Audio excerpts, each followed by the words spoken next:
This podcast episode is brought to you by Coors Light. These days, everything is go, go, go. It's nonstop hustle all the time.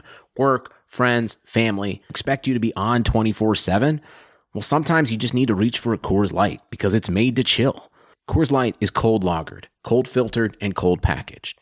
It's as crisp and refreshing as the Colorado Rockies. It is literally made to chill.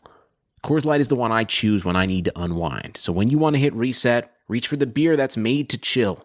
Get Coors Light in the new look delivered straight to your door with Drizzly or Instacart. Celebrate responsibly. Coors Brewing Company, Golden, Colorado.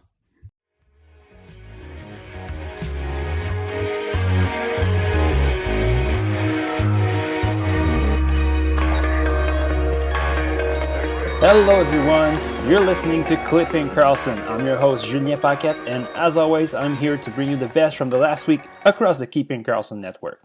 It's fantasy playoffs time, baby! And this week, of course, this has been a big focus across all the shows. So in that context, you'll be surprised to know that Elon and Brian decided to record a live draft this week for their Sunday show.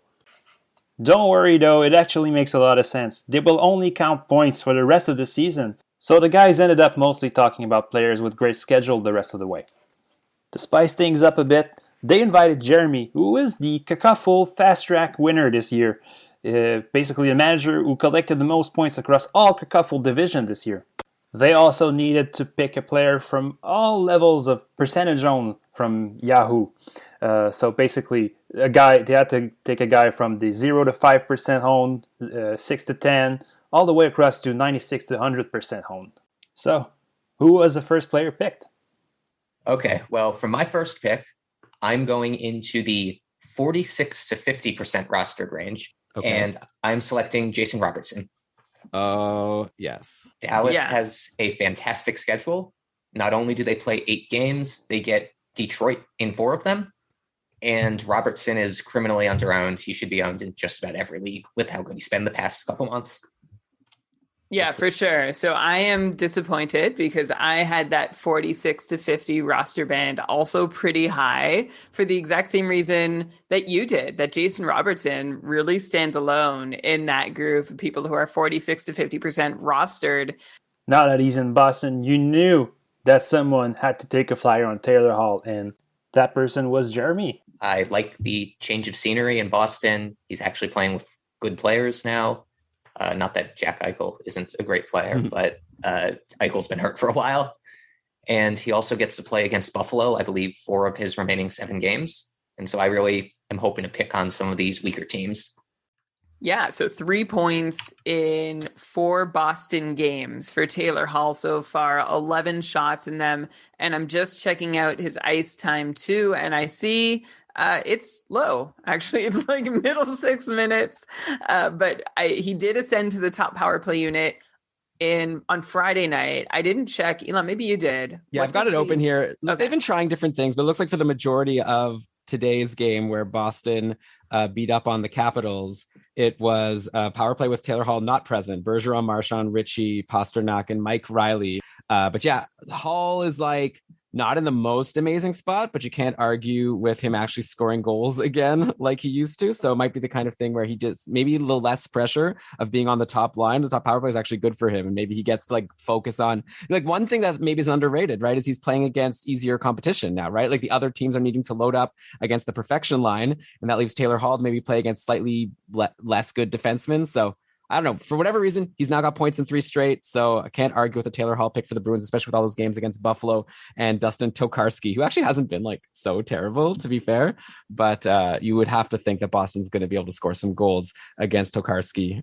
Funny thing that Elon mentioned Tokarski because he's now a volume starter for the time being, and you're in the fantasy playoffs. So the guys from Short Shifts talked about him and whether you should put your faith in him in this important time of the fantasy season. Speaking of volume, Lewis, I actually have to bring this up, and it's not in our show notes, but last night I asked you about if I should try and get in on the Dustin Tokarski experiment in Buffalo, and you kind of convinced me to step back because he was going up against Boston tonight. He's got Boston 2 more times this week, although one of them is a back-to-back, and it does look like Ukko-Pekka Ukko-Pekka Luukkonen will get one half of that back-to-back potentially, which would be exciting. But Dustin Tokarski tonight, 39 saves on 41 shots against. He now has, put together a little bit of a run here on a Buffalo team that we had all sort of left for dead. I gotta know, Dustin Tokarski, are you starting to believe? It's so bizarre to me. Honest to God, he was out of the league for years.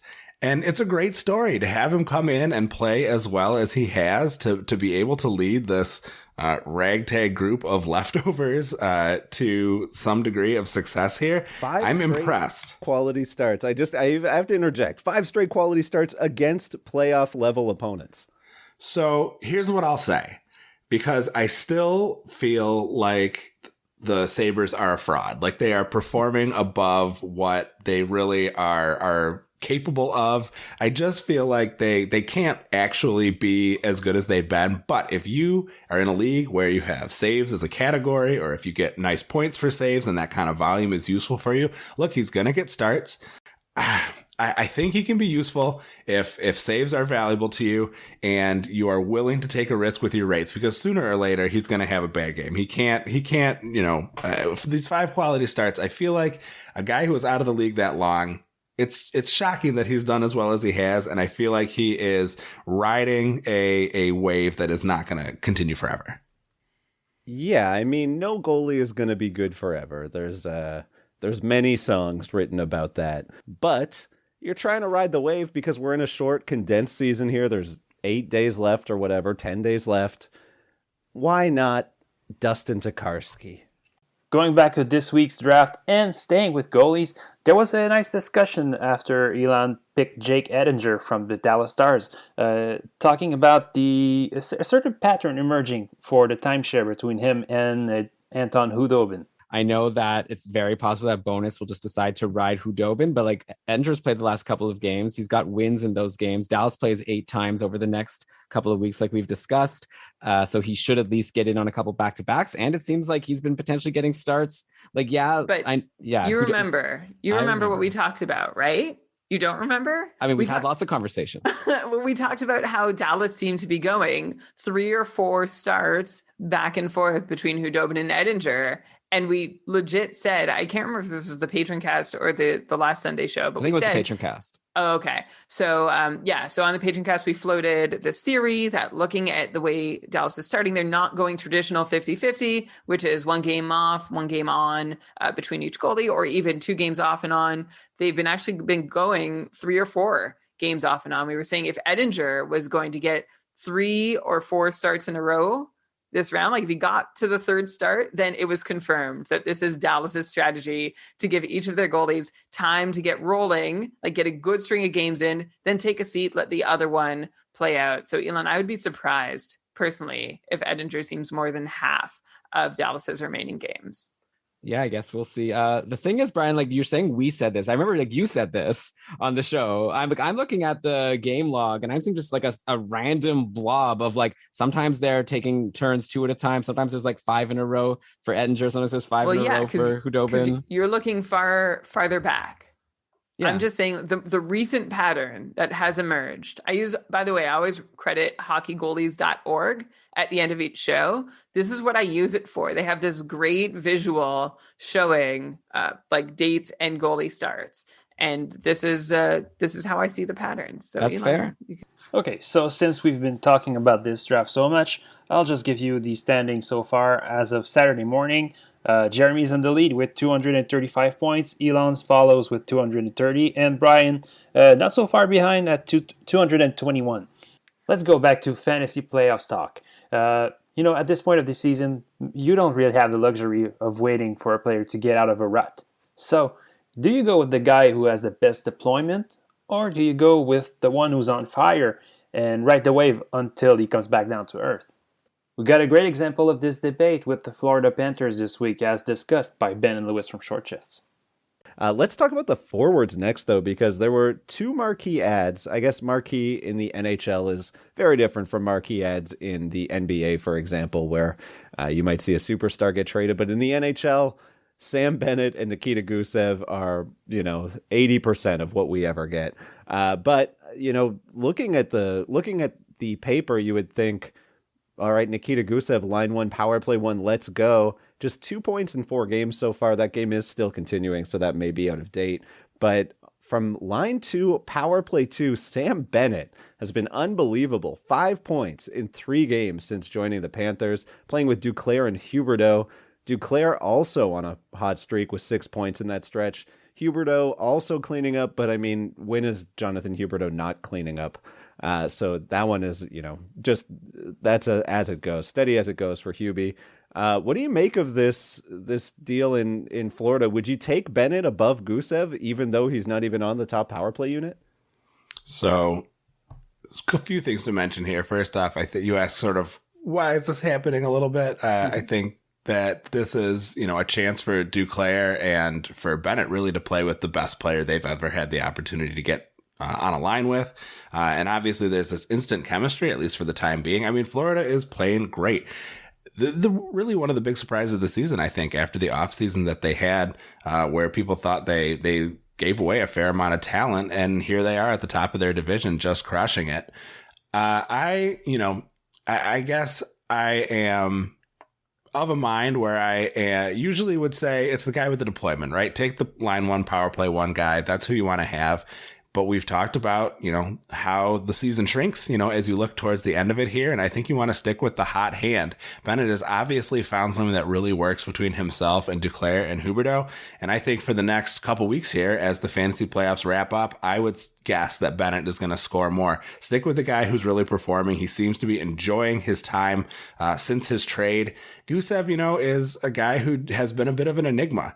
Obviously very talented, but he hasn't been able to put it all together. And he's been the kind of guy who has lost the faith of his coaches. And if he's not able to produce in that line one, power play one spot, how long is he really going to hold it for? The one big advantage that he has is that we just saw Hornquist went out, and that maybe delays, a potential for some things to get moved around and maybe to lose a potential spot in the lineup in terms of deployment. But give me Bennett right now over, give me Bennett or Duclair right now over Gusev. Huh. I think Duclair is a step too far for me, but I do agree that Bennett in, a bangers league where you're getting points for hits and shots, then yeah, I think that Gusev is kind of that empty calorie guy. You're going to get an assist. I mean, what we think he can be is an empty calorie assist player, whereas with Sam Bennett, you're going to get the back end stuff. He's kind of like a Hornquist, actually, and playing above him, as you mentioned right now. Even before Hornquist went out, he was bumped down to line 3, and Sam Bennett took the spot on line 2 with Duclair and Huberdeau. So yeah, I think in the short term, I agree. I think the only spot where I kind of my strategy differentiates from what you were describing was that I think in the long term, it's just really hard for me to bet on a line 2 power play 2 guy outperforming the guy on line 1 power play 1. So I would say I would hedge and say, yeah, give me Bennett for tonight, Thursday night. Sure. I'm going to reassess after that though. If you listened to their advice and picked Bennett ahead of Gusev as a streamer this week, you will be pretty happy to learn that this morning he was practicing on Florida's top power play. For our next clip, let's stay in sunny Florida and go to the stream scheme where Dave recommended that you pick up Alex Barré-Boulet this week from the Tampa Bay Lightning, who's getting good deployment. He's been crushing it in the AHL so far in his career, getting 136 points in 144 games. That's basically a 77 points pace over 82 games. So listen what Dave had to say about Alex Barré-Boulet. And lastly, we have our ludicrous streamer of the week. It's Alex Barré-Boulet of the Tampa Bay Lightning. Now, he's not the pick here just because he's got a fun name to say, Alex Barré-Boulet. But believe it or not, Barré-Boulet is actually all of a sudden finding himself getting freaking primo deploymento over there in Tampa Bay. Yes, folks, you heard me correct. They're pretty much acting like Barré-Boulet is Steven Stamkos right now while he's injured. And I'm pretty sure Stamkos is going to be out the whole week this next week, which makes Alex Barre-Bollet, an absolute must-add for the fantasy hockey playoffs. He is 0% rostered right now, probably because he doesn't have any points so far this season. But folks, I'll repeat it again because it's important. Alex Barre-Bollet is getting primo deploymento on one of the best teams in the league right now, which means he's playing on their top line with Point and Palat and playing on their top power play as well. He may be a ludicrous streamer, but again, I insist that you pick up Alex Barre-Bollet this week. Because it's the fantasy playoffs, Ben and Lewis decided on Thursday to basically give us a second stream scheme episode of the week. They took a look at teams that had a good schedule over the weekend, playing on Friday and Sunday, and then avoiding the busy Saturday schedule. Let's start with one of their waiver pickup suggestions from the Boston Bruins, a conversation that gave me a good laugh. Another guy who's kind of interesting and way down at 5%, so very widely available. Another guy who is due for some scoring is Jake DeBrusk. He's only had 1 point in the last 5 games, but he's been shooting 3 shots a game on average there. And, you know, he just has the opportunity, I think, to really help you if you are in a Cats league with shots as a category, or else, where shots are worth a decent amount of points. He had a 7-shot game and a 5-point game in those last 5. So if that's a category that you're chasing, and, you know, you might get some scoring along with it. It hasn't been happening, but, you know, seems like it certainly could. Jake DeBrusk might be an interesting guy for your shots leagues. Jake DeBrusk, now that Boston has that second line with Taylor Hall, there's no room for Jake DeBrusk in the top 6. And so that's what, you know, I hear you say he's due, but I got to say, I think he's poo. Oh my God. It's a testament to my current state of mind that I'm laughing at this. This is not a pity laugh. That was a legitimate chortle of glee at your ridiculous poop joke. So high five, buddy. You did it. Let's end with our discussion of streamer candidates from the Philadelphia Flyers, which is also interesting for next week because they're playing the New Jersey Devils 3 times. I'm going to go forward in Philadelphia because I want to talk about Kevin Hayes. Now, here's a player who I would call due, still getting top 6 minutes, top power play billing, or really in Philadelphia, they kind of just roll the 2 units relatively interchangeably, and they also, the players are relatively interchangeable on both units as well. There's no real established thing. Vigneault just sort of is like, I guess it seems very random to me, and I'm inclined to dislike Vigneault, so I'm going to say he just randomly throws a dart at some players and puts them out there. Finally put up a couple of assists in the last 3 games, but otherwise had been pointless for several. Still shooting, still getting decent minutes. I like Kevin Hayes if you're looking for points this weekend. All right, and one more really low-owned player plug, but I want to talk about him because Elon picked him up and he was kind of feeling bullish on him. Wade Allison is playing with Hayes and Farabee. He's also getting power play 1 deployment. He's got 1 power play goal, 10 shots, 10 hits in 3 games so far. So an extremely deep cut there for you to potentially take a look at as a guy who is getting a shot with top 6 minutes and top power play minutes. Would you take him over, who did you say in Boston again? DeBrusk. Yeah, I think I would take Allison over DeBrusk. I would play matchups, and you know what? I can't help but notice that Sunday night game against Jersey coming up. We saw New York light up the Devils last week, and now we're seeing Pittsburgh do the same. 12 goals in the last 2 games. I can't help but think that that New Jersey is a league winner if you have a bunch of Penguins this week, or if you have some Philadelphia Flyers going up against Jersey on Sunday. Yeah, absolutely. I think that makes for a very appealing matchup. Those guys can't stop a beach ball right now, so get after them. That's it for this week's episode of Clipping Karlsson. I hope you liked it. And as always, I invite you to listen to all the amazing shows throughout the Keeping Karlsson network to stay on top of your fantasy league. Have a good week, everyone.